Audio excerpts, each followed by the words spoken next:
وعلى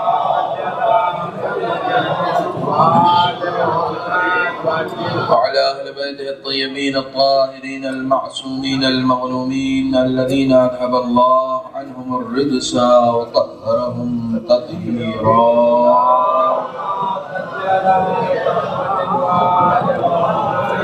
واللعنة الدائمة الباقية على أعدائهم وغاصب حقوقهم ومنكري فضائلهم أجمعين. أما بعد، وقد قال الله الحكيم في القرآن الكريم: بسم الله الرحمن الرحيم: إني جزيتهم اليوم بما صبروا أنهم هم الفائزون. صدق الله العلي العظيم. صلوات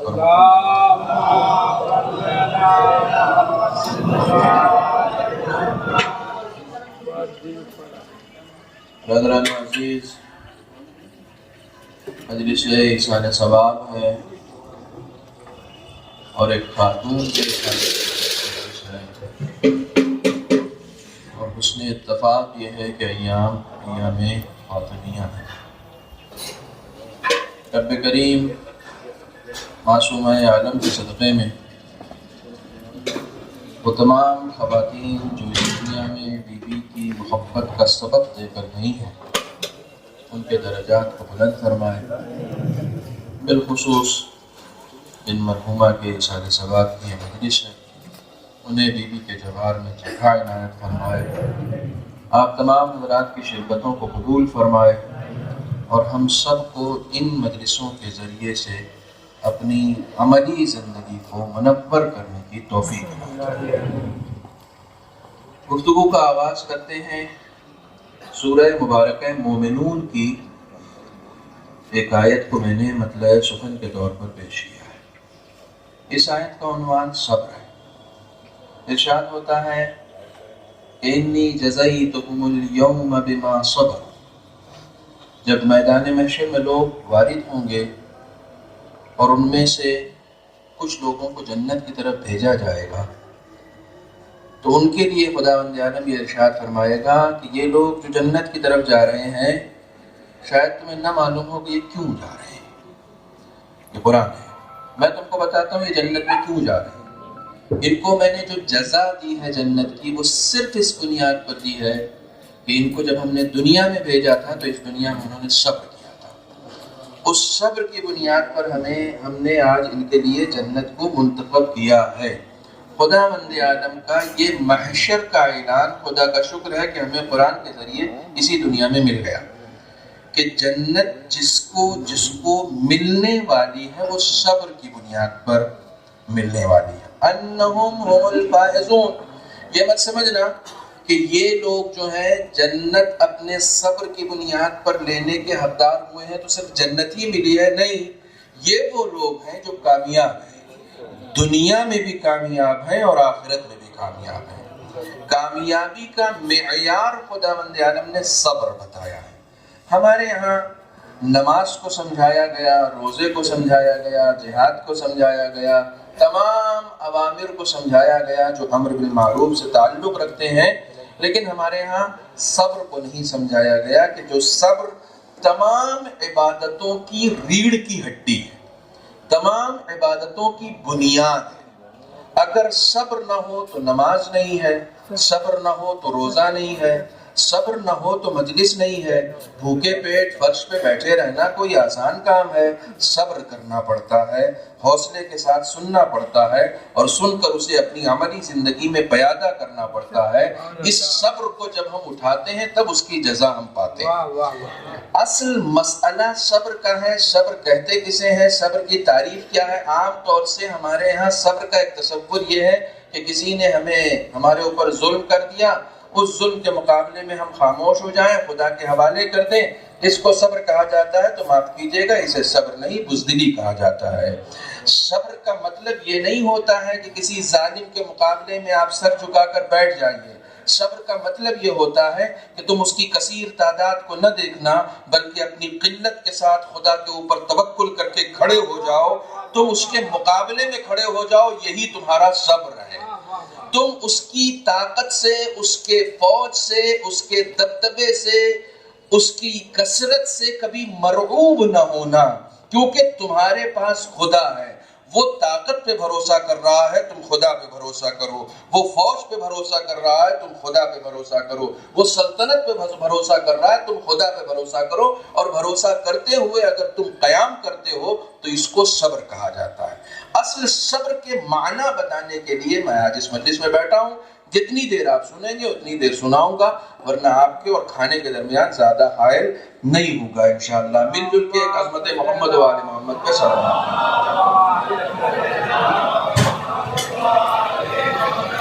اب اگر میں یہ کہوں کہ انسان کا مقصد تخلیق ہی صبر ہے، اس دنیا میں جو اس کو بھیجا گیا ہے صبر کرنے کے لیے بھیجا گیا ہے۔ بار بار ہم اپنے بچوں کو بتاتے ہیں صبر کرو، کوئی بات نہیں بیٹا صبر کرو۔ یہ جو ہم کہتے ہیں کہ صبر کرو، اے کاش اس کے ساتھ ساتھ ہم صبر کے معنی بھی بتا دیتے کہ صبر کرنے کا مطلب کیا ہوتا ہے۔ میرا ایک جملہ ہے، مجلسوں کا بہت مشہور ہے، گریٹر نوئیڈا سے لوگ آئے ہوئے ہیں جو تقریباً 50 مجلس میری سن چکے ہیں۔ ایک باپ کے 4 بیٹے، ان 4 بیٹوں کو میراث برابر ملتی ہے، قسمت برابر نہیں ملتی ہے، کیونکہ میراث باپ کی طرف سے آتی ہے، قسمت خدا لکھتا ہے۔ ایک مالی حالت میں اچھا ہے، دوسرا مالی حالت میں کمزور ہے۔ ایک معاشی حالت میں اچھا ہے، دوسرا کمزور ہے۔ ایک علمی حالت میں اچھا ہے، دوسرا کمزور ہے۔ یہ تقسیم کس نے کی ہے؟ میراث تو سب کو برابر ملی تھی، پھر یہ سب کے سب برابر کیوں نہیں ہو پائے؟ کیونکہ باپ ہر ایک کو برابر دیتا ہے، خدا ہر ایک کو عدالت کے ساتھ دیتا ہے۔ برابر دینے میں اور عدالت کے ساتھ دینے میں بڑا فرق ہوتا ہے۔ برابر دینا آپ کا کام ہوتا ہے، خدا برابر نہیں دیتا ہے، بلکہ خدا ہر ایک کو وہی دیتا ہے جو اس کا حق ہے، اور اسی کو عدالت کہا جاتا ہے۔ اسی کو عدالت کہا جاتا ہے کہ جس کا جو حق ہے اس کو وہ دیا جائے۔ جب اس کو وہ دیا جائے گا تو یعنی عدالت کے ساتھ دیا جائے گا۔ اب ایک انسان ناراض ہے، میرے بھائی کو اتنا ملا، مجھے اتنا کم کیوں ملا؟ ایک ہی باپ کی سنتان ہے، ایک ہی باپ کے بیٹے ہیں، تو مالی حالت میں میں کمزور کیوں ہوں؟ یہ وحی کا سلسلہ جو آپ کے موبائل پر شروع ہے اس کو بند کر دیجیے، تاکہ میری بات میں کسی طرح کا ڈسٹربنس آپ کے درمیان نہ ہو۔ ایک صلوات اور پڑھیں محمد والا۔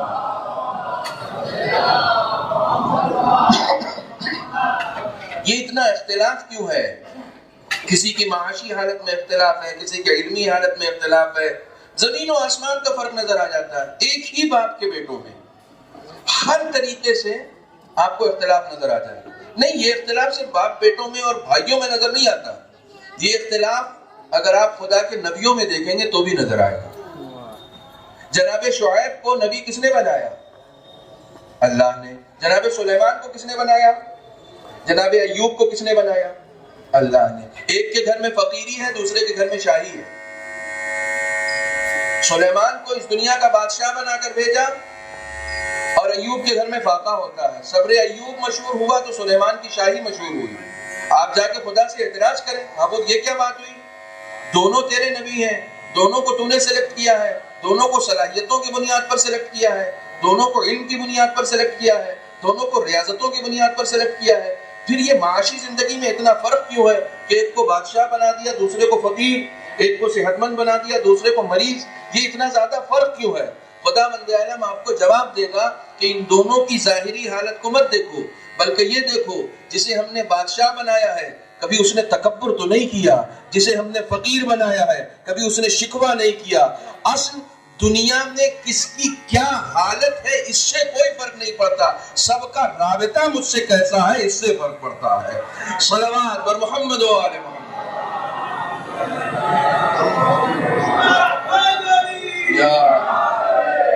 تم سلیمان کی زندگی میں بھی دیکھو گے تب بھی شکر نظر آئے گا، ایوب کی زندگی میں دیکھو گے تب بھی شکر نظر آئے گا۔ دونوں نے کبھی شکر سے پرہیز نہیں کیا ہے۔ مجھ سے رابطے میں دونوں کے دونوں مضبوط ہیں اور بالکل مضبوط ہیں، جیسے ہونا چاہیے ایک نبی کو۔ چنانچہ مال کی کمی، شہرت کی کمی یا دوسرے ذرائع جن کے ذریعے سے ہم لوگوں کو کامیاب سمجھتے ہیں، معاف کیجیے گا، ہماری کامیابی کا معیار اور ہے، خدا کی کامیابی کا معیار اور ہے۔ ہم اپنے یہاں اس کو کامیاب کہتے ہیں جس کی جیب بھی بھری ہو، بینک بھی بھرا ہو، گھر بھی بھرا ہو، ہم اسے کامیاب سمجھتے ہیں۔ نہیں، دوسرے لفظوں میں یہ جتنا ساؤنڈ ہو رہا ہے اسے ہونے دیجئے، آپ صرف میری آواز کو سنیے۔ ایک صلوات اور پڑھیں محمد و آل محمد۔ ہمارے یہاں یا اللہ، ہمارے یہاں کامیابی کا معیار ہی اکاؤنٹ کا بھرا ہونا. اکاؤنٹ بھرا ہے تو کامیاب ہے، اکاؤنٹ بھرا ہے تو کامیاب ہے. اکاؤنٹ یعنی نامہ، ٹھیک ہے، نامہ مال کو اکاؤنٹ کہتے ہیں. جس کا نامہ مال بھرا ہے وہ کامیاب ہے. خدا کی نگاہ میں جس کا نامہ اعمال بھرا ہے وہ کامیاب ہے. کامیابی کا اپنا اپنا معیار ہے، بہت توجہ فرمائیے گا. کامیابی کا اپنا اپنا معیار ہے. دنیا والوں کی نگاہ میں کامیابی کچھ اور ہے، خدا والوں کے یہاں کامیابی کچھ اور ہے. یہ آواز انورٹر کی ہے، یہ رہے گی، آپ میری طرف متوجہ رہیں. اسے آواز کرنے دیں، آپ آواز نہ کریں. ایک صلوات اور پڑھیں محمد و آلہ.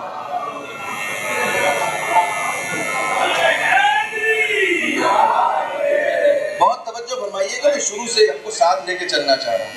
دنیا والوں کی نگاہ میں کامیابی کا معیار کچھ اور ہے، خدا کی نگاہ میں اور اہل بیت کی نگاہ میں کامیابی کا معیار کچھ اور ہے. معاف کیجیے گا، ہم دنیا والوں سے اتنے متاثر ہیں کہ ہم اپنے بچے کو دنیاوی اعتبار سے کامیاب بنانا چاہتے ہیں، خدائی اعتبار سے کامیاب نہیں بنانا چاہتے. معاف کیجیے گا، میں ذرا تلخ بولتا ہوں اور یہ عادی ہوں، رکھیو غالب مجھے اس تلخ نوائی سے معاف.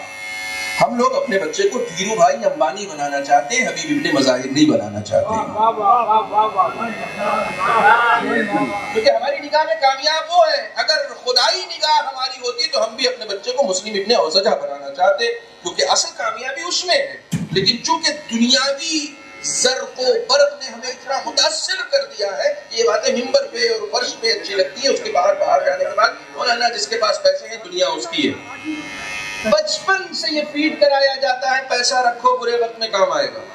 بچپن سے یہ فیڈ کرایا جاتا ہے، اور یہ اس گھرانے میں فیڈ کرایا جاتا ہے جہاں پہلے ہی پیدا ہوتے کان میں اذان کہی جاتی ہے. معاف کیجیے گا، میں کیا عرض کر رہا ہوں، جہاں پیدا ہوتے ہی کان میں اذان کہی جاتی ہے. ایک کان میں اذان اور دوسرے میں، یعنی دونوں طرف سے اس کو بھرا جاتا ہے کہ اللہ اکبر. اور جب بڑا ہوتا ہے تو کہتے ہیں نہیں پیسہ بڑا. بچپنے میں اس کو سنایا جاتا ہے کہ اللہ اکبر، لیکن جب بڑا ہو جاتا ہے تو اس کو بتایا جاتا ہے نہیں پیسہ بڑا ہے، پیسہ رکھو برے وقت میں. بات والو ایک جملہ میرا یاد رکھنا، اگر برے وقت میں پیسہ کام آتا تو پیسے والوں کا کبھی برا وقت نہیں آتا.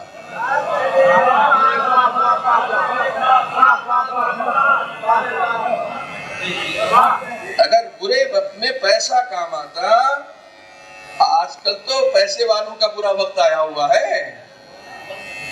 جو سب سے بڑے پیسے والے تھے انہی کا برا وقت آ گیا.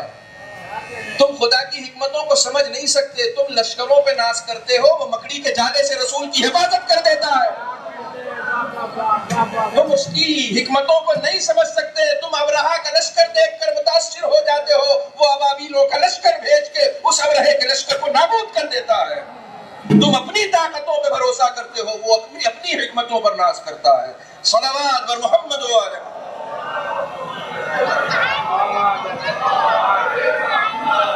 یہ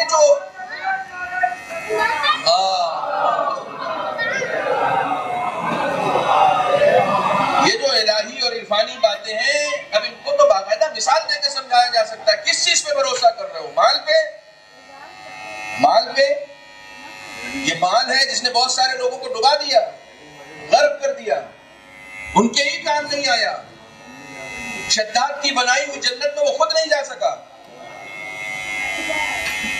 جس جنت کو تم نے اپنے ہاتھوں سے بنایا ہے تم اس میں نہیں جا سکتے اگر وہ تمہاری بنائی ہوئی ہے. لیکن اگر وہی جنت خدا کی بنائی ہوئی ہے تو اس میں تم جا سکتے ہو اگر ایسا عمل تم نے انجام دیا ہو. تمہیں کوئی نہیں روک سکتا. بہت سارے بزرگوں نے سن رکھا ہے، یہ نوجوانوں کے لیے عبرت ہے اس لیے عرض کر رہا ہوں. رسول خدا نے ملک الموت سے پوچھا تمہیں کس کی روح قبض کرتے وقت افسوس ہوا اور کس کی روح قبض کرتے وقت ہنسی آئی، مسخرہ پن لگا. تو ملک الموت نے کہا کہ ایک مرتبہ بیابان میں طوفان سمٹنے کے بعد ایک عورت یکا و تنہا تھی جس کے پیٹ میں بچہ تھا اور وہ ایک بچے کو جننے والی تھی. مجھے خدا نے حکم دیا کہ جاؤ اس عورت کی روح قبض کر لو. میرے اندر توانائی نہیں تھی، ہمت نہیں تھی کہ میں خدا سے کہتا معبود یہ بچہ پیدا کرنے والی ہے، اس طوفان میں، اس بیابان میں، اس اندھیرے بن میں اس بچے کا کیا ہوگا. میری ہمت نہیں تھی، میں حکم کا تابع ہوں. مجھے کہا گیا اس کی روح قبض کرنے کے لیے. مجھے بڑا افسوس ہوا اس بچے پر کہ اس کی ماں کی روح اس وقت قبض کر لوں گا، یہ بچہ پیدا ہوگا تو پھر ہوگا کیا. کہا مجھے اس وقت افسوس ہوا تھا. کہاں ہنسی کب آئی تھی؟ کہاں ہنسی اس وقت آئی تھی کہ جب شداد نے اپنی پوری طاقت جھونک دی تھی اپنی جنت بنانے میں، اور جیسے ہی جنت کے اندر قدم داخل کر رہا تھا تو خدا نے کہا مار دو. خدا نے کہا اس کی روح قبض کر لو. تو مجھے ہنسی آئی. بتاؤ اتنی زندگی تک محنت کرتا رہا تاکہ یہ جنت میں جا سکے، اور جنت کو وہ دیکھ بھی نہیں سکا جو اس نے بنائی ہے. تو مجھے بڑی ہنسی آئی اور بڑا افسوس ہوا اس کے اوپر کہ بتاؤ کتنا مجبور ہے یہ انسان، کتنا مجبور ہے کہ اپنی ہی بنائی ہوئی جنت میں نہیں جا سکتا ہے. پھر رسول خدا نے ملک الموت سے پوچھا اس وقت افسوس کیوں ہوا تھا؟ کہ یا رسول اللہ افسوس اس لیے ہوا تھا کہ میں سوچ رہا تھا کہ اس بچے کو پالے گا کون.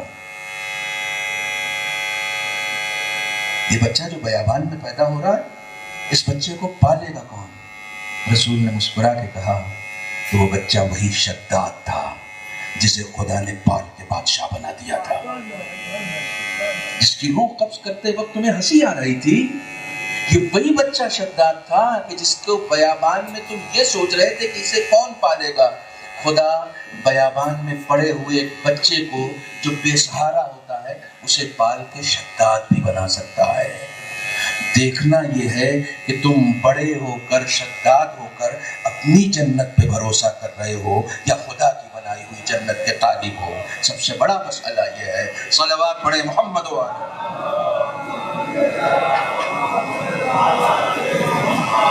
ہماری سب سے بڑی مشکل یہ ہے، سب سے بڑی مشکل یہ ہے کہ ہم اپنے آس پاس جن وسائل اور ذرائع کو ہم نے اکٹھا کیا ہوا ہے ہم اس کے اوپر بھروسہ کرنے لگتے ہیں. آپ کیجیے، ہم اس کے اوپر بھروسہ کرنے لگتے ہیں. میرے پاس پیسہ ہے، میرے پاس مکان ہے. میں ابھی ایک سناتن دھرم کے ایک شنکراچاریہ ہیں، ان کا نام میرے ذہن سے نکل گیا، میں ان کی ویڈیو دیکھ رہا تھا.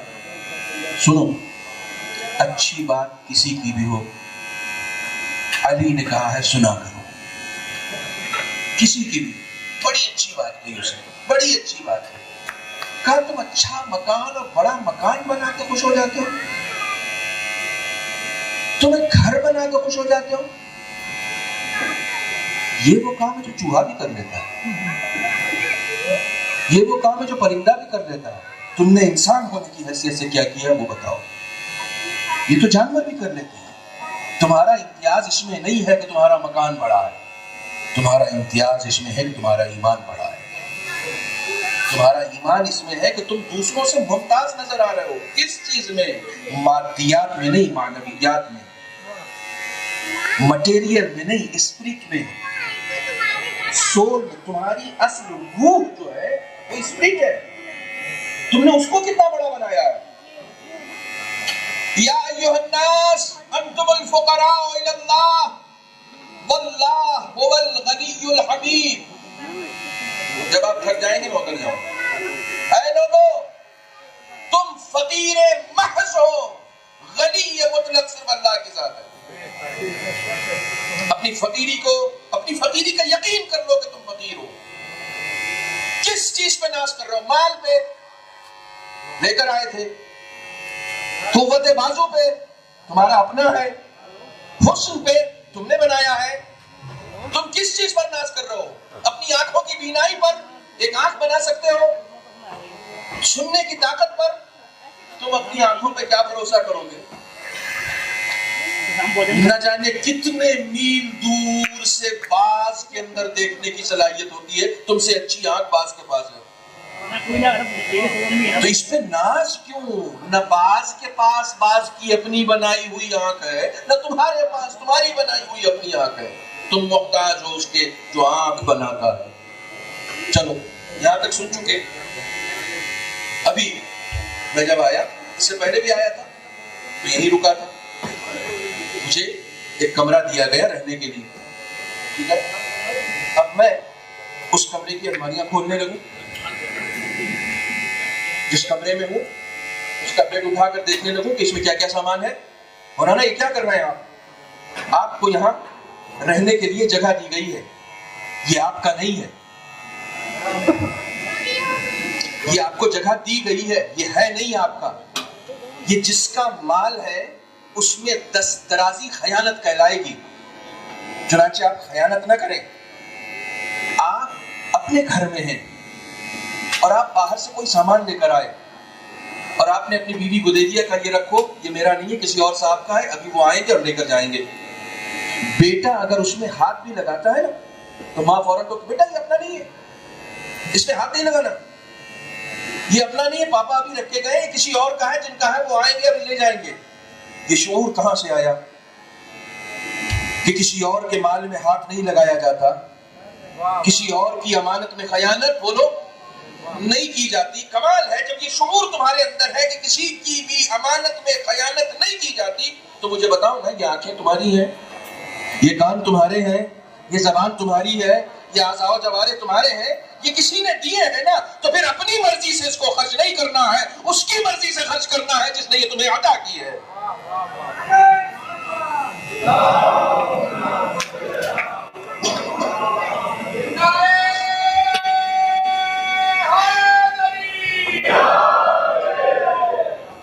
جب اس کی مرضی سے اللہ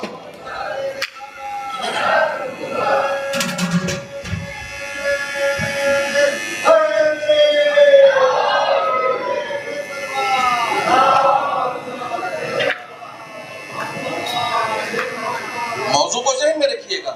تمہاری نہیں ہے، آنکھیں تمہاری نہیں ہے، دل بھی تمہارا نہیں ہے، اعضاء و جوارح بھی تمہارے نہیں ہیں، کان بھی تمہارے نہیں ہیں، زبان بھی تمہارے نہیں ہے. جو جی میں آیا بول دیا، جو جی میں آیا سن لیا، جو جی میں آیا دیکھ لیا، نہیں تمہارے نہیں ہے، کسی نے دیے ہیں. تو دیے ہیں تو استعمال کا طریقہ بھی بتایا ہے، اسے کیسے استعمال کرنا ہے کہ تم نہیں ڈیسائیڈ کرو گے، جس نے دیا ہے وہ مالک ہے، وہ ڈیسائیڈ کرے گا. نامحرموں کو نہیں دیکھنا ہے، کانوں سے غیبتوں کو نہیں سننا ہے، زبان سے کسی کے اوپر تہمت نہیں لگانی ہے، کسی کو گالی نہیں دینا ہے، کسی کے بارے میں ناسزا نہیں کہنا ہے، جھوٹ نہیں بولنا ہے، وعدہ خلافی نہیں کرنی ہے. یہ سب تمہارا نہیں ہے، کسی کا ہے. جس کا ہے اس نے استعمال کا طریقہ بھی بتایا ہے. اگر تم اپنی مرضی سے کرو گے تو خیانت ہوگی، اس کی مرضی سے کرو گے تو امانت داری ہوگی. تو اسے اپنی مرضی سے استعمال نہ کرنے میں بہت توجہ رکھیے گا، موضوع ذہن میں رکھیے گا. اسے اپنی مرضی سے استعمال نہ کرنے کے لیے جو جد و جہد کرنی پڑتی ہے اسے صبر کہا جاتا ہے. اس سے زیادہ آسان طریقے سے میں نہیں سمجھا سکتا. اسے اپنی مرضی سے استعمال نہ کرنے کے لیے جو جد و جہد ہوتی ہے اسے صبر کہا جاتا ہے. ہماری سب سے بڑی مشکل یہ ہے کہ ہم لوگوں کے درمیان اچھا ہونا چاہتے ہیں. سب سے بڑی مشکل یہ ہے، اس لیے چاہتے ہیں چھوٹی سے چھوٹی نیکی بھی کروں تو مائک پہ اس کا اعلان ہو، فلاں صاحب کی طرف سے اتنا آیا ہے. نیک لوگ وہ ہوتے ہیں جو نیکی کر کے دریا میں، کچھ مثل ہمارے ہاں ایسی ہوتی ہے نا کہ جو حدیثوں کا ترجمہ ہوتا ہے. یہ جو مثل ہے نا، محاورہ ہے نا، نیکی کر دریا میں ڈال، یہ حدیث کا ترجمہ ہے. مولا کائنات نہج البلاغہ میں فرماتے ہیں افضل الزہد اخفاء الزہد، نیکی کرو اور اس کے بعد اس کو چھپا دینا بہترین تقویٰ ہے. نیکی کر کے چھپا دینا بہترین تقویٰ ہے. نیکی کی چھپا دو، اس کو کسی سے بتاؤ نہیں، کسی کو پتہ نہیں چلے کہ یہ تم نے کیا ہے. اور ہمارے یہاں موڈ یہ ہے کہ سب کو پتہ چلے تاکہ میں لوگوں کے درمیان اچھا ہوں. سنو، بہت کم خطیب تم کو دیں گے، میں خطیب نہج البلاغہ کا بتایا ہوا ایک فارمولہ دے کے جا رہا ہوں. دنیا کے تمام اسمارٹ لوگوں کے فارمولے فیل ہو سکتے ہیں، علی کا بتایا ہوا فارمولہ کبھی فیل نہیں ہو سکتا. اور کامیاب زندگی کا فارمولہ دے رہا ہوں. مولا کائنات فرماتے ہیں لوگوں کے درمیان اچھا ہونا ہے، لوگوں کے درمیان رشتے کو اچھا کرنا ہے، لوگوں کے درمیان تم کو بہت ہی کامیاب انسان بننا ہے. فارمولہ یہ ہے، من اصلح ما بینہ و بین اللہ اصلح اللہ ما بینہ و بین الناس. تمہارے اور خدا کے درمیان جتنے بھی معاملات ہیں اس کو اچھا کر دو. خدا لوگوں کے درمیان کے سارے معاملات کو بہت اچھے کر دے گا. تم اپنے باطن کو اچھا کرتے چلے جاؤ, خدا تمہارے ظاہر کو اچھا کرتا چلا جائے گا. ظاہر کو اچھا کرنے کی ضرورت نہیں ہے, ظاہر کو اچھا کرنے میں تمہارا کوئی ہاتھ نہیں ہے. تم ذرا غور تو کرو نا, تم اپنے ظاہر کو اچھا نہیں کر سکتے. جو لوگ کالے پیدا ہوتے ہیں دنیا کی کوئی کریم انہیں گورا نہیں کر سکتی, کیونکہ آپ اپنے ظاہر کو اچھا کر نہیں سکتے. اس نے جیسا بنا دیا ویسا ہی رہے گا. تو ظاہر ویسا ہی رہے گا جیسا اس نے بنا دیا ہے. پہنچے میں کہاں لے جا رہا ہوں؟ ظاہر ویسا ہی رہے گا جیسا اس نے بنا دیا ہے. تو لوگوں کے درمیان ظاہر سے اچھا کرنے کی کوشش نہ کرو, باطن کو اچھا کرتے چلے جاؤ, خدا تمہارے ظاہر کو سنوارتا چلا جائے گا. مثال دو, اس کی مثال دو. بات جب تک مثال سے ثابت نہ ہو جائے پھر بات کہنے کا مزہ کیا ہے؟ آپ نے آیت اللہ سیستانی کو دیکھا ہے, آیت اللہ خامنئی کو دیکھا ہے, فوٹو میں دیکھا ہے, ملے ہیں, ان کے ساتھ زندگی گزارتے ہیں, اٹھتے بیٹھتے ہیں, کوئی بات کرتے ہیں, کوئی آ کر وہ آپ کو سمجھاتے ہیں کہ میں کون ہوں, میں کیا ہوں. کبھی ان سے ملے نہیں, کبھی ان کو دیکھا نہیں, ان کے ساتھ زندگی نہیں کی, مگر دل میں اتنی محبت کہاں سے آ گئی؟ دل میں اطاعت کا اتنا جذبہ کہاں سے آ گیا کہ ایک بار سیستانی اگر کہہ دے, ایک بار اگر خامنئی کہہ دے تو اپنی جان قربان کر دیں. یہ جذبہ کہاں سے آیا؟ اس نے اپنے حجرے میں بیٹھ کے اپنے باطن کو اچھا کیا. اس خدا نے لوگوں کے درمیان اسے اتنا اچھا بنا دیا کہ وہ عراق میں بیٹھا ہے اور ہندوستان میں لوگ اس پہ جان قربان کرنے کے لیے تیار ہیں.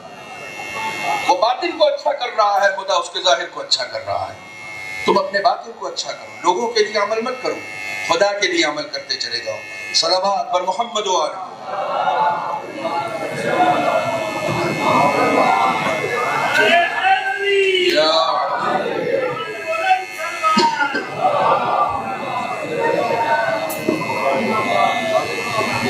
اس راہ میں جو جدوجہد ہے, اس جدوجہد کو صبر کریں.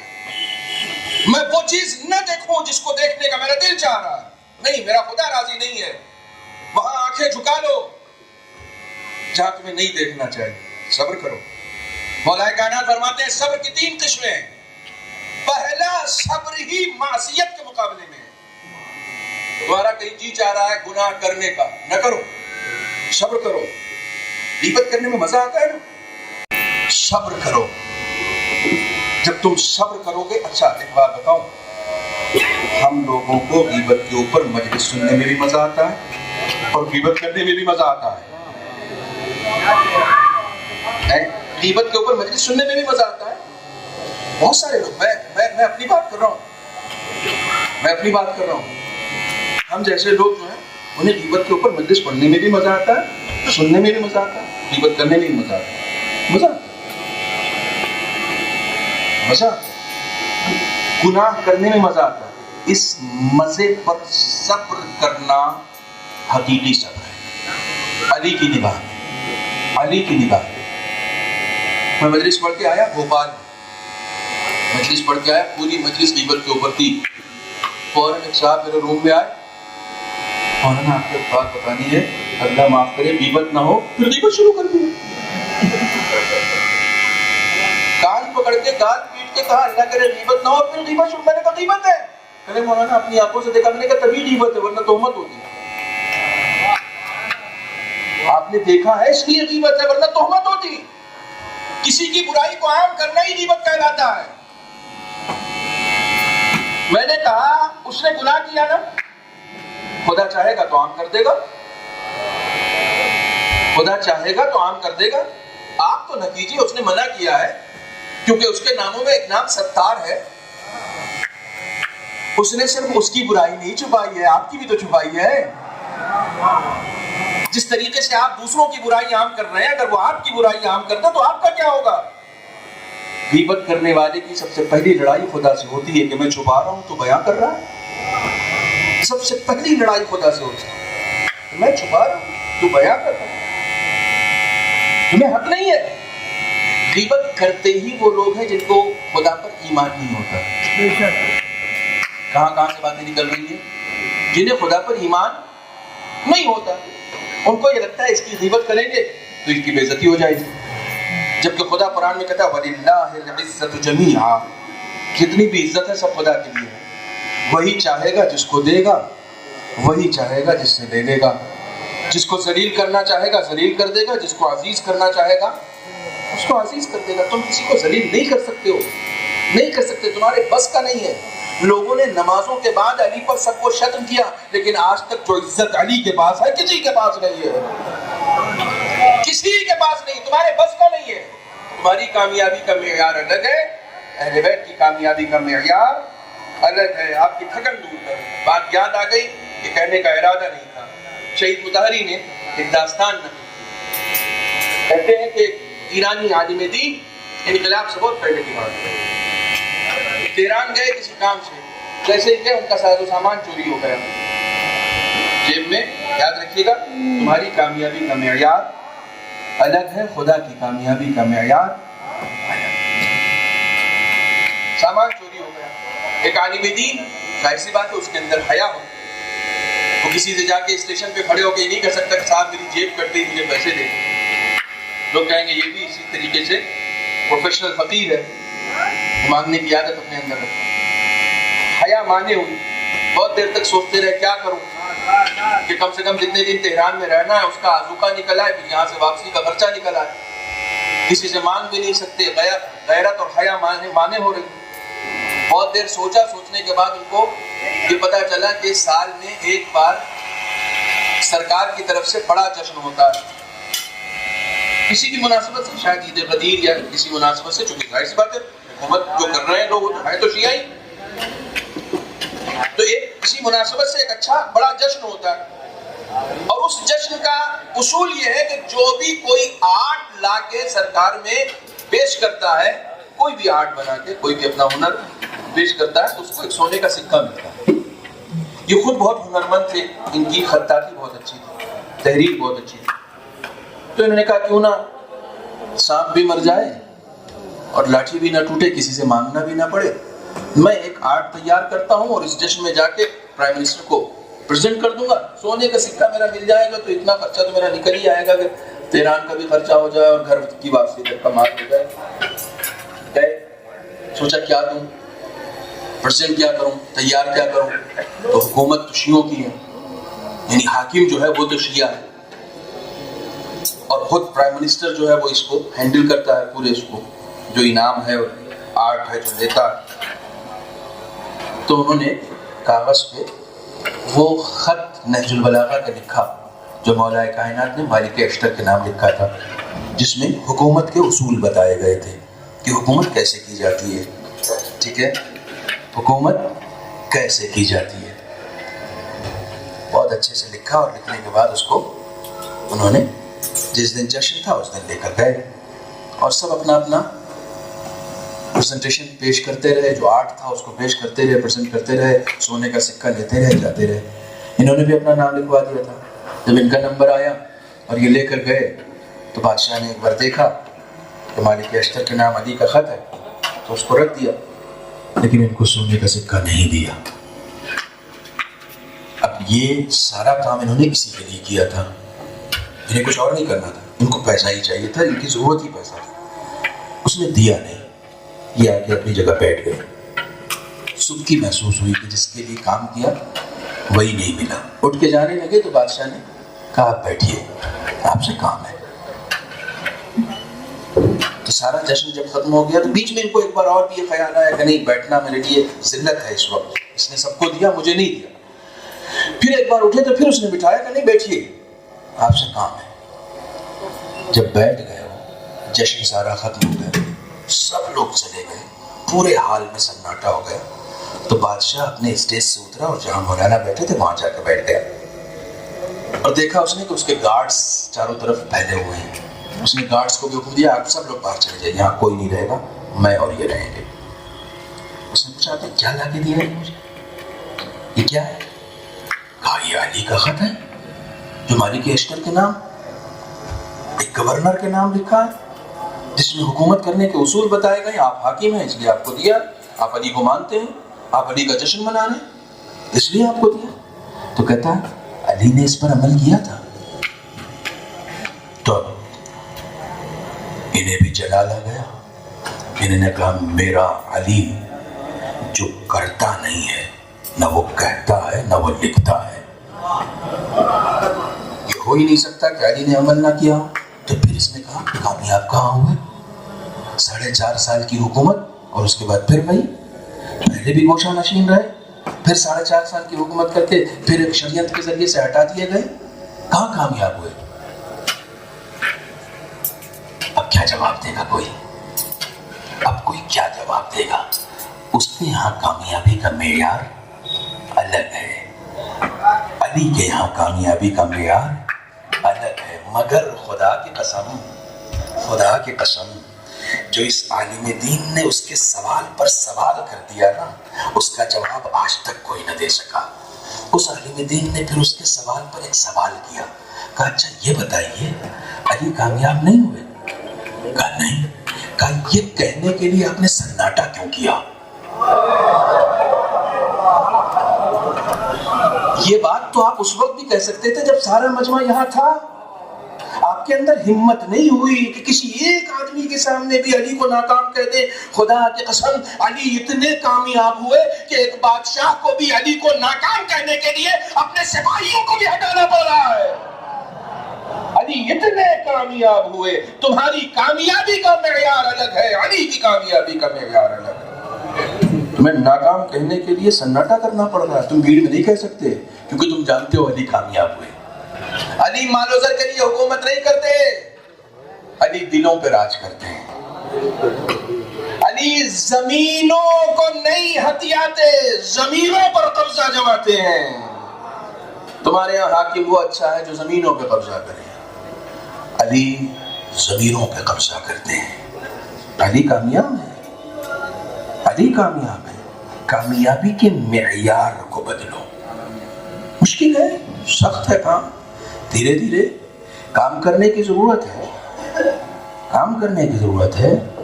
ہمارے یہاں سب سے ناکام قوم مولوی قوم ہے, سب سے ناکام, عوام کے چندے پہ پلنے والی قوم, سب سے ناکام قوم. کیوں؟ معیار بدلا ہوا ہے, معیار بدلا ہوا ہے.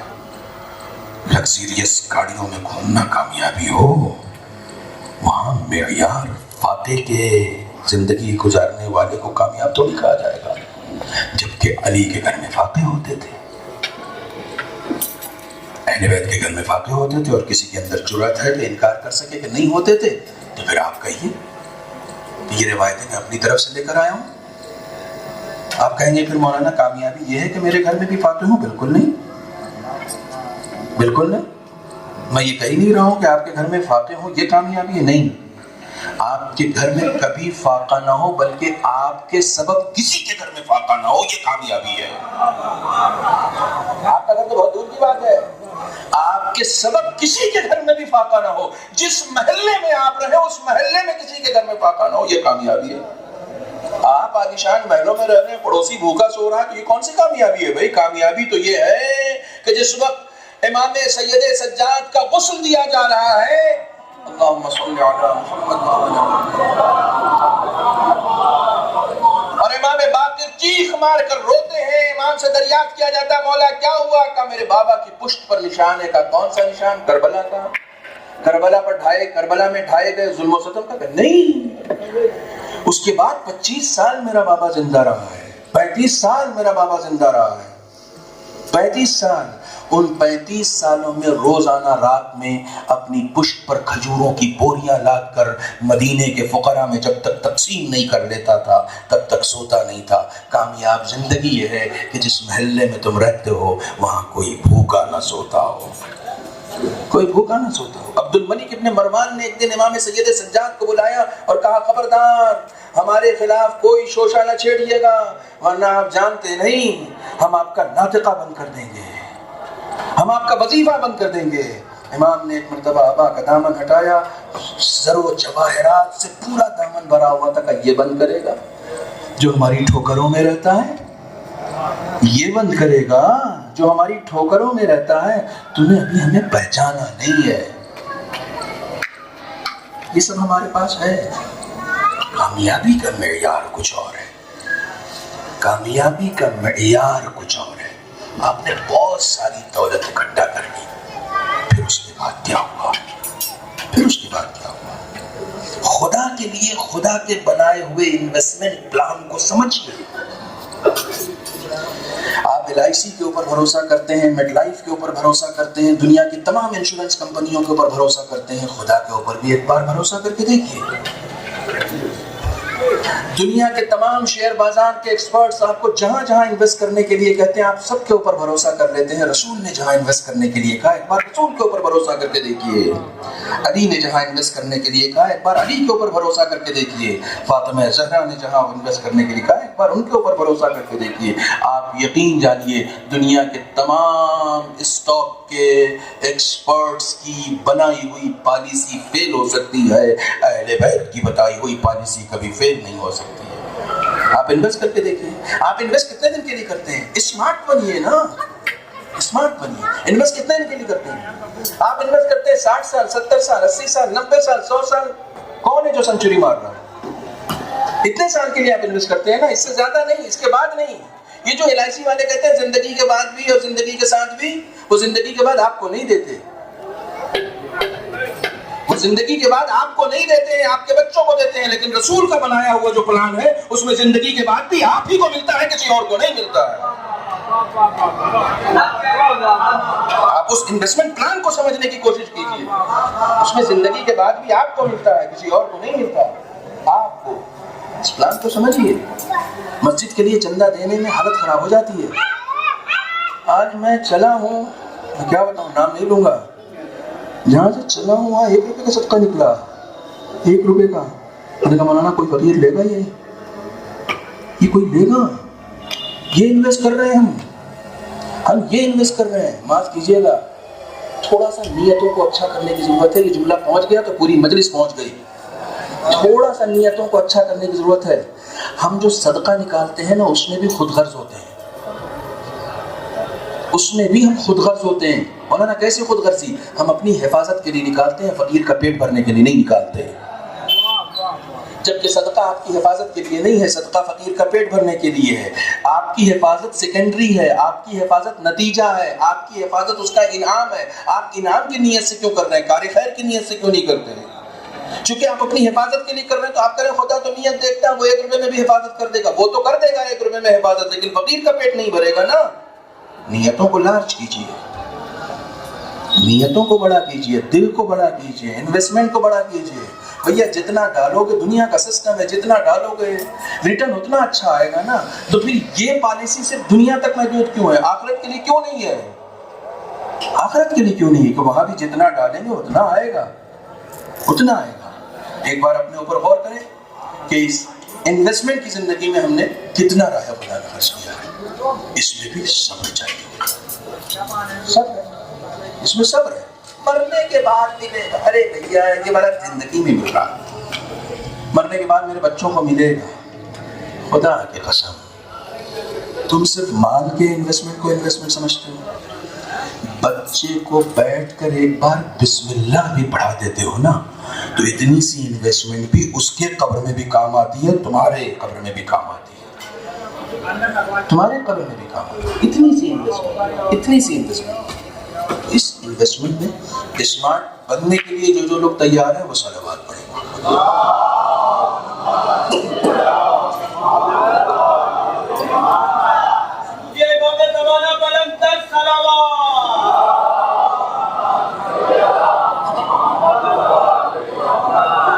گفتگو کو سمیٹ رہا ہوں. صبر, تمام چیزوں میں صبر کرنا. بہت ساری باتیں ہیں, سب کو چھوڑتے ہوئے تمام چیزوں میں صبر کرنا. گناہ کا جی جانا نہیں, صبر کرنا. اطاعت میں صبر کرنا. نماز صبر کا نام ہے بھائی, نماز صبر کا نام ہے. ابھی آپ مجلس میں بیٹھے ہوئے, بہت سارے لوگوں کا جی چاہ رہا ہے مولانا ختم کرتے ہیں جلدی سے, چلیں اپنے اپنے گھر چلیں. ہم کو خود رات میں مجلس پڑھنی ہے دلی میں, مجھ سے زیادہ جلدی آپ کو ہو نہیں سکتی. جی میرا بھی چاہ رہا ہے جلدی سے, لیکن اس بات کو میں مکمل کر کے ہی اٹھوں گا انشاءاللہ. جو میرا وقت ہے میں اتر آؤں گا. آپ لوگ تھک گئے تو صلوات سے تھکن دور کر سکتے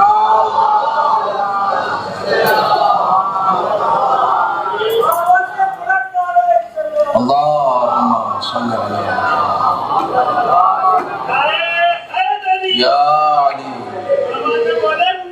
اللہم صلی علی محمد وآل محمد وعجل فرج. دیکھیے انسان کھڑا ہے, نماز میں کھڑا ہے, کھڑے ہونے میں دشواری ہو رہی ہے اس کو, اس کی آنکھ ایک جگہ پر رہے، ہاتھ ایک جگہ پر رہے، دشواری ہے، صبر کرنا پڑے گا۔ صبر کر، ذہن کہیں اور جائے نہیں، صبر کرو بھائی، دنیا کی طرف ذہن نہ جائے، خدا کے سامنے کھڑے ہو، خدا کے سامنے کھڑے ہو، کہیں اور ذہن نہ جائے۔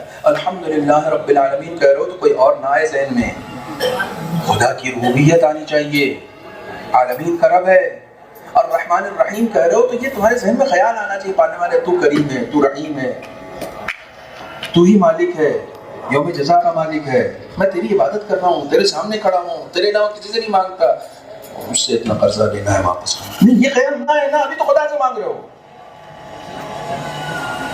پالنے والے مجھے سیدھے راستے پر قائم رکھنا، ادھر ادھر بھٹکنے نہ پاؤں، یہ کہہ بھی رہا ہوں بھٹک بھی رہا ہوں، یہ کہہ بھی رہا ہوں اور بھٹک، پالنے والے ادھر ادھر چل نہ جائے، جا بھی رہا، یار صبر کرو بھائی، پلٹ رہو، سیریس بنو، سیریسنس لاؤ نماز میں، صبر کرنا پڑے گا۔ بہت اچھی بات بتانے جا رہا ہوں، جب بچہ 15 سال کا ہو جائے لڑکا اور لڑکی 9 سال کی، تو فقہ کی زبان میں پتہ ہے اسے کیا کہتے ہیں؟ مکلف۔ خدا کی قسم پڑھے لکھے لوگ بیٹھے ہوئے ہیں، کیا کہتے ہیں؟ مکلف۔ مکلف کا روٹ ورڈ مولوی صاحب سے پوچھئے کیا ہے؟ تکلیف۔ مکلف کا روٹ ورڈ کیا ہے؟ تکلیف سے آیا ہے مکلف، جس کو تکلیف دی جانے لگتی ہے اس کو کیا کہا جاتا ہے؟ مکلف۔ 15 سال میں خدا ایک لڑکے کو اس لائق سمجھنے لگتا ہے کہ اب اس کو تکلیف دی جائے۔ کس چیز کی تکلیف دی جائے گی؟ اب اس کے اوپر نماز کی تکلیف عائد کی جائے گی، روزے کی تکلیف عائد کی جائے گی، حج کی تکلیف عائد کی جائے گی۔ تکلیفوں کے مقابلے ہی میں صبر آتا ہے۔ جب کوئی تکلیفیں اٹھانے کے لائق ہو جاتا ہے، ان تکلیفوں پر صبر کرنے کے لائق ہو جاتا ہے، تو پھر خدا جنت کے دروازے پر کہتا ہے کہ انی جزیتہم بما صبروا، یہ جنت تمہیں اسی صبر کے لیے ملی ہے جو تکلیفیں تم نے اس دنیا میں اٹھائی ہیں۔ نماز کے لیے تکلیف اٹھانی پڑے گی بھائی، تکلیف۔ صبح نماز کے وقت اٹھنا اتنا آسان ہے، ایک صاحب ببان کے دعا لا کے کرے مولانا ظہر عصر مغرب عشاء سب ہو جاتی، صبح کی نہیں ہو پاتی۔ میں نے کہا صبح 5 بجے کی کبھی فلائٹ لی ہے؟ کئی بار لی ہے۔ میں نے کہا کبھی چھوٹی؟ کبھی نہیں چھوٹی۔ میں نے کہا اس کے لیے سیریس ہو، اس کے لیے سیریس نہیں ہو، سمپل سی بات ہے۔ اس میں تم کو لگتا ہے کہ نقصان ہو جائے گا، اس میں تم کو لگتا ہے نقصان نہیں ہوگا، بہت سمپل سی بات ہے۔ تم کو لگتا ہے اس میں نقصان ہو جائے گا، اس میں نقصان نہیں ہوگا، تم سیریس نہیں ہو، تم خدا کے تئیں سیریس نہیں ہو، ٹھیک ہے نا؟ خدا کے تئیں سیریس بنو۔ میرے استاد تھے، وہ کہتے تھے اگر کسی انسان کو نماز کی قیمت کا اندازہ ہو جائے، ایک سجدہ اس کا کتنے کا ہوتا ہے، ایک رکوع اس کا کتنے کا ہوتا ہے، ایک قیام اس کا کتنے کا ہوتا ہے، تو انہوں نے کیلکولیٹ کر کے بتایا تھا کہ میرے حساب سے ایک انسان کی ایک نماز آج کے زمانے میں میں اسے ملٹیپلائی کر کے کہہ رہا ہوں، مجھ سے 20-25 سال پہلے انہوں نے کہا تھا، آج کے زمانے میں ایک انسان کی ایک 2 رکعت کی نماز، اس کو یہ تصور کرنا چاہیے کہ کم سے کم $20 ملین کی ہوتی ہے 2 رکعت نماز۔ کم سے کم آج کے زمانے میں ایک انسان کی 2 رکعت نماز جو ہے وہ کم سے کم $20 ملین کی ہوتی ہے۔ اس کو روپے میں کنورٹ کرتے کرتے کیلکولیٹر فیل ہو جائے گا۔ مجھے اندازہ نہیں کہ اتنی قیمتی نماز ہے۔ ایک نابینا شخص رسول اسلام کے پاس آیا، کہنے لگا کہ میں مسجد میں آ کے نماز نہیں پڑھ سکتا ہوں۔ پڑھیے صلوات پڑھیے۔ اس نے کہا میں مسجد میں نہیں آ سکتا ہوں، میں جماعت کے ساتھ نماز نہیں پڑھ سکتا ہوں، میں نابینا ہوں۔ رسول اسلام نے کہا کہ گھر کتنی دور ہے؟ کہا اتنی، یہ فلاں جگہ پر۔ کہا نہیں، گھر میں رسی باندھو، پھر مسجد میں رسی باندھو، رسی پکڑ کے مسجد میں آؤ اور مسجد میں آ کے نماز پڑھو جماعت کے ساتھ۔ ابھی جماعت کی بتا رہے ہیں، نماز کی نہیں بتا رہے ہیں، نماز صرف جماعت کی بتا رہے ہیں۔ پھر رسول اسلام نے کہا کہ دیکھو تم کو پتا ہے نا مسجد کے سامنے مدینے کے باہر کوہ ابو قبیس ہے؟ کہا ہے۔ کہا کتنا بڑا پہاڑ ہے؟ کہا بہت بڑا پہاڑ ہے۔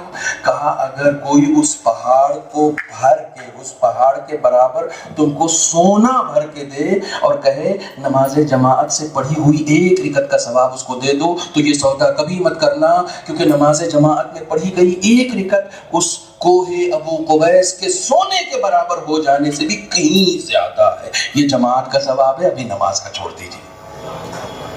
بات ویلیویشن کی ہے، آپ نے کس چیز کو ویلیو دیا ہے، آپ نے کس چیز کی اہمیت دی ہے۔ آپ ایک فلائٹ کے 5,000 روپے کی ٹکٹ کو اہمیت دیتے ہیں، یہ $20 ملین کی نماز کو آپ اہمیت نہیں دیتے ہیں۔ میں سمجھانے کے لیے کہہ رہا ہوں، نہیں سے زیادہ قیمت ہے۔ میں سمجھتا ہی نہیں ہوں کہ اتنی قیمتی ہے، میں سمجھتا ہی نہیں۔ مجھ جیسے لوگ اس مجلس کی قیمت نہیں سمجھتے ہیں، اس لیے خود سے قیمت لگا دیتے ہیں۔ اس مجلس کی قیمت بھی کچھ لوگ نہیں سمجھتے ہیں، اس لیے خود سے قیمت لگاتے ہیں، میں اتنا لیتا ہوں۔ عقل کے اندر تجھے پتہ ہی نہیں اس کی قیمت کیا ہے۔ رہنے دے، جو رسول نے رکھا ہے اسی کو لے لے، رہنے دے جو بی بی زہرا نے رکھا ہے اسی کو لے لے۔ کیوں اپنی طرف سے طے کر رہا ہے؟ قیمت خود سے مت لگاؤ، جو تم لگاؤ گے وہ تمہارے اعتبار سے ہوگی، جو خدا دے گا وہ اس کے اعتبار سے ہوگی۔ اپنے اعتبار سے قیمتیں لگانے کی کوشش مت کرو۔ خداوند عالم جب مکلف بنا دیتا ہے تو پھر آپ اس تکلیفوں کو اٹھانے کے جب قابل ہو جاتے ہیں تو ان تکلیفوں کے اوپر جو آپ صبر کرتے ہیں اس کے اوپر آپ کو جزا ملتی ہے۔ اس دنیا میں آپ صرف صبر کرنے کے لیے آئے، صرف صبر کرنے کے لیے۔ میرا ایک جملہ لے کر چلے جائیے گھر پہ۔ آپ جس حالت میں اس دنیا میں زندگی گزار رہے ہیں، جو کچھ خدا نے آپ کے مقدر میں لکھ دیا ہے، آپ خدا سے اس تقسیم پر راضی ہو کر صبر کریں، خدا آپ سے راضی ہو جائے گا۔ خدا آپ سے راضی، پالنے والے جو تو نے دیا بہت ہے، بہت ہے۔ پردھان منتری بھی ہو جائے گا تو مرنا تو ہے، وہی قبر ملے گی جو پردھان منتری کو ملتی ہے، وہی ملے گی، اس سے زیادہ نہیں ملے گی۔ آپ جب تک زمین کے اوپر ہیں اپنے بنگلے کو بڑا کر سکتے ہیں، زمین کے نیچے جب جائیں گے تو اتنا ہی بڑا ملنے والا۔ ہاں، زمین کے نیچے والے کو بھی آپ بڑا کر سکتے ہیں، اوپر والا مال سے بڑا ہوتا ہے، نیچے والا اعمال سے بڑا ہوتا ہے۔ بس اتنی سی بات آپ کو ذہن میں رکھنی ہے، اتنی سی بات۔ اوپر والے کی فکر ہے تو نیچے والے کی بھی فکر کرنا اسمارٹنیس ہے۔ ہم وہاں کی بھی فکر کریں کہ اس کو ہم کیسے بڑھا سکیں۔ تکلیفوں پر صبر، خدا کی تقسیم، اس تقسیم پر صبر، اس تقسیم پر صبر۔ خدا نے جو دے دیا، بیماری دے دی، کوئی بات نہیں، بیماری دے دی۔ چھٹے امام فرماتے ہیں اگر ایک مومن کو معلوم ہو جائے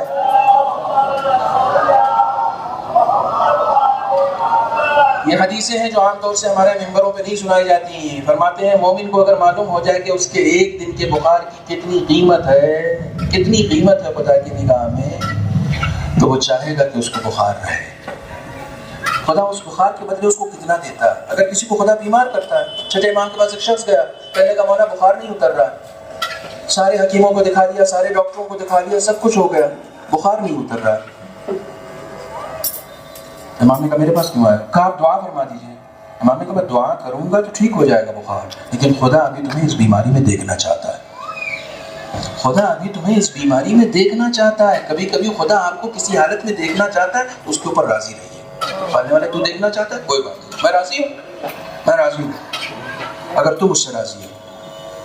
یہ سب نعمتیں ہیں، بلائیں نعمتیں ہیں، بیماریاں بھی کبھی کبھی نعمتیں ہیں جو خدا کی طرف سے آئی ہیں، حادثات نعمتیں ہیں، ان کو لینے کی صلاحیت اپنے اندر پیدا کیجیے۔ مصیبتیں اگر نعمتیں نہ ہوتی تو اہل بیت کے دروازے پہ جاتی؟ ہے کسی کے پاس اس کا جواب؟ مصیبتیں نحوست نہیں ہے بھائی، نعمتیں ہیں، اسی لیے تو اہل بیت کے دروازے پر گئی ہیں اور اہل بیت نے استقبال کیا۔ جناب فاطمہ زہرا روٹی کا ایک ٹکڑا لے کر جنگ خندق میں جناب رسول خدا کے پاس جاتی ہیں، بابا یہ روٹی۔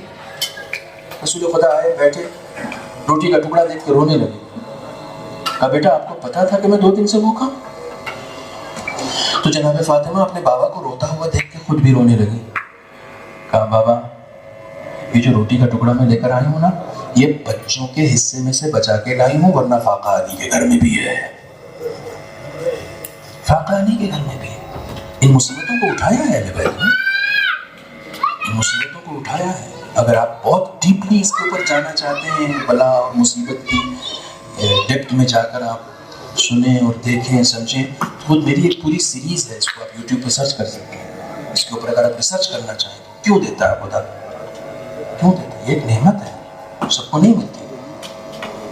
کتنی مصیبتیں امام حسین نے اٹھائی ہیں، کتنی مصیبتیں اہل بیت نے اٹھائی ہیں۔ رسول کی ایک بیٹی اور اس ایک بیٹی کی کل عمر 18 سال، 12 اماموں کی فہرست آپ کے پاس ہے، 11ویں امام، 10ویں امام، 9ویں امام، تینوں کی عمر ملا لی 100 سال نہیں ہوتی، تینوں امام کی، آخری امام زمانہ سے پہلے والے جو 3 امام ہیں، تینوں کی عمر آپ ملا لیجیے 100 سال نہیں ہوتی. کوئی 28 سال کا ہے، کوئی 28 سال میں اس دنیا سے چلا گیا، کوئی 40 سال میں اس دنیا سے چلا گیا. مکمل عمر ہی ہے. خدا بندے عالم کے منتخب بندے اس کم عمری میں اس دنیا سے جا رہے ہیں. جس سن میں بی بی زہرا اس دنیا سے گئی ہیں، اس سن میں آپ اپنی بچی کی شادی نہیں کرتے ہیں، اور اس سن میں رسول کی بیٹی کے بال سفید ہو گئے تھے. آپ تصور کر سکتے ہیں؟ کوئی 18 سال کی عمر میں بوڑھا دکھائی دینے لگے.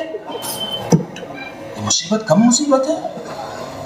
بعض لوگ ہمارے ہاں اپنے قبیلے میں بعض لوگ کہتے ہیں ایام فاطمیہ کی بہت ساری مجلسیں ہونے لگیں تو بہت زیادہ ہو گیا. آپ کو زیادہ لگ رہا ہے؟ رسول کی کتنی بیٹیاں تھیں؟ کتنی بیٹیوں کا غم منا لیا آپ نے؟ ایک بیٹی رسول کی وفات کے بعد 75 یا 95 دن تک بھی زندہ نہیں رہ سکی. ایک بیٹی امت کے اوپر اتنی بھاری ہو گئی، اتنی بھاری پڑ گئی کہ لوگ آ کر لکڑیاں لے کر دروازے پر جمع ہو گئے، اور آپ کہتے ہیں زیادہ گریہ ہو رہا. یہ آپ کس کی زبان بول رہے ہیں؟ رسول کی بیٹی کو کہا جاتا تھا زیادہ نہ روئیے، آپ اب زیادہ رو رہی ہیں. یہ تو اہل بیت کے دشمنوں کی زبان ہے کہ زیادہ نہ روئیے، یا دن کو روئیے یا رات کو روئیے.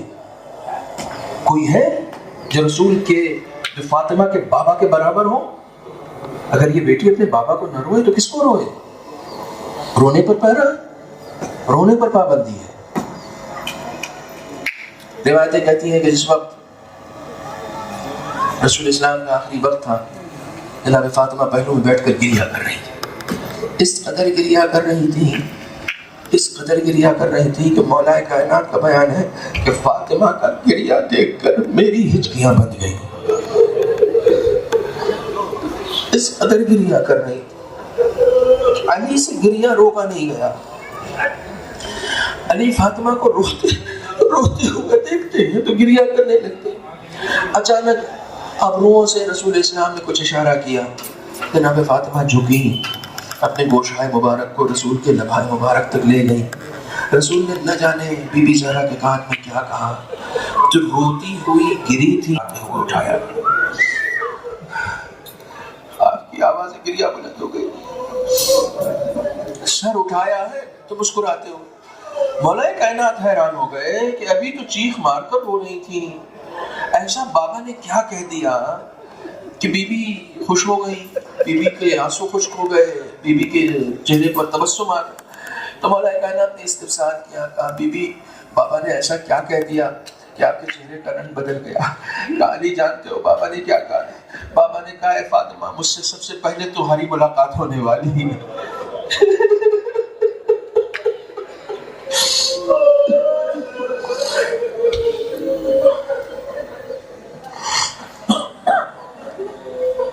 اس سے سب سے پہلے تمہاری ملاقات ہونے والی. اللہ اکبر. جو اپنی موت کی خبر سن کر خوش ہو جائے، یہ اس فاطمہ کا ذکر ہے، یہ اس فاطمہ کا ذکر ہے. میں کیسے ذکر کروں؟ آپ کہتے ہیں زیادہ گریہ ہو رہا ہے، فاطمہ پر زیادہ گریہ ہو رہا ہے. رسول کی ایک بیٹی، اس ایک بیٹی کے بدن پر جلتا ہوا دروازہ گرا دیا گیا. آپ کے اوپر کوئی مصیبت آتی ہے، دیکھیے مصیبت اصل کیا ہے، مصیبت کو سمجھنے کی کوشش کیجئے. آپ کے اوپر جب کوئی مصیبت آتی ہے نا تو آپ یا علی مدد کہتے ہیں.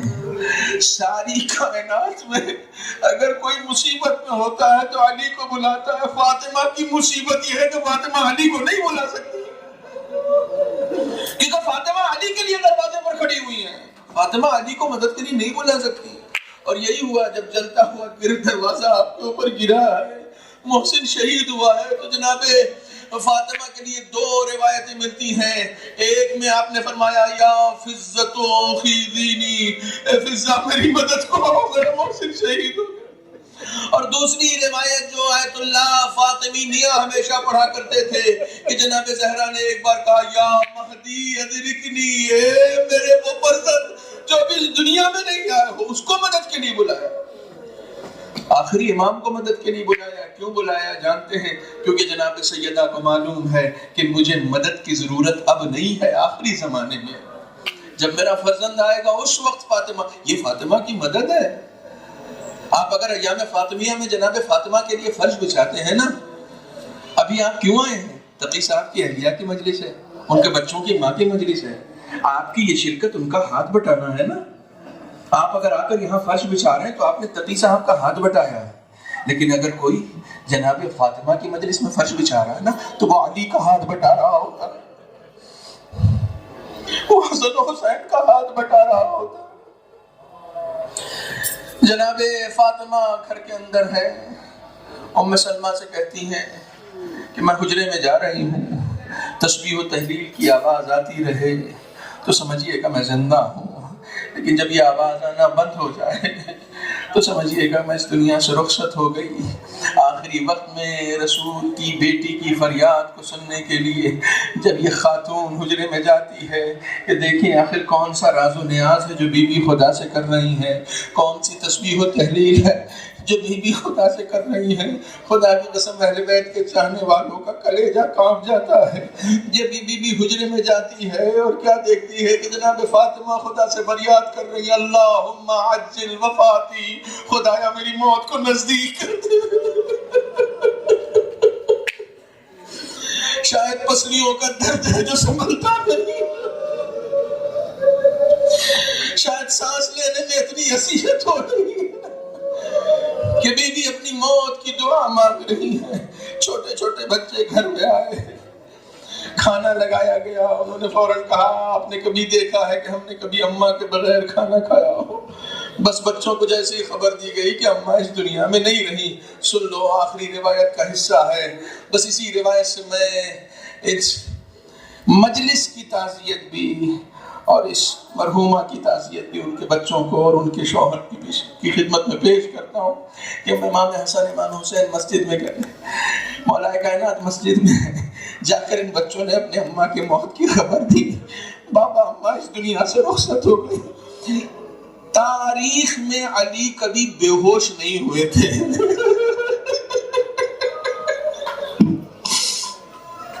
لیکن جیسے فاطمہ کی موت کی خبر سنی ہے علی بے ہوش. روایتیں کہتی ہیں جیسے ہی مسجد سے نکلے ہیں ہر 4-5 قدم پہ علی کو زمین پہ بیٹھنا پڑ رہا تھا. آواز دے رہے تھے یا فاطمہ یا فاطمہ یا فاطمہ، انا للہ و انا الیہ راجعون. بسم اللہ الرحمن الرحیم. اللہم کل ولیک الحجۃ ابن الحسن صلواتک علیہ وعلی آبائہ فی هذه الساعة وفی کل ساعة ولیا وحافظا وقائدا وناصرا ودلیلا ومعینا حتى تسكنه أرضك طوعا وتمتعه فيها طويلا. خدایا بحق محمد وآل محمد ہمارے اس مختصر سی عبادت کو قبول فرما. معبود بحق محمد وآل محمد ہماری توفیقات خیر میں اضافہ فرما. ہمارے تمام گناہ کبیرہ و صغیرہ کو معاف فرما. اور تمام شرکت کرنے والے کے مرحومین جو اس دنیا سے گزر چکے ہیں سب کی مغفرت فرما. بالخصوص سے مرحومہ کے لیے مجلس منعقد کی گئی ہے تو اللہ والوں نے جوار معصومین میں جگہ عنایت فرما. معبود بحق محمد و آل محمد ہم سب کو حج و زیارات سے مشرف فرما. جو مشرف ہو چکے ہیں انہیں شرف قبولیت عطا فرما. معبود بحق محمد و آل محمد پریشان حالوں کی پریشانیوں کو دور فرما. مقروضین کے قرض کو ادا فرما. بیماروں کو شفا عنایت فرما. بے اولادوں کو صاحب اولاد بنا. جو صاحبان اولاد ہیں ان کی اولاد کو نیک اور صالح قرار دے. معبود بحق محمد و آل محمد تمام خدمت گزاران دین، علماء کرام، مراجع اعظام، بالخصوص حضرت آیت اللہ خامنئی، حضرت اللہ سیستانی کو طول عمر عطا فرما. منتقم خون حسینی سلطان دماء حضرت امام عصر کے ظہور میں تعجیل فرما. تمام کے اعوان و انصار و شمار فرما. ربنا تقبل منا انک انت السمیع العلیم. گزارش ایک مرتبہ اور سورہ حمد 3 مرتبہ سورہ اخلاص کے لیے مرحومہ مغفورہ نسرین رضوی بنت سید رفیق حسین.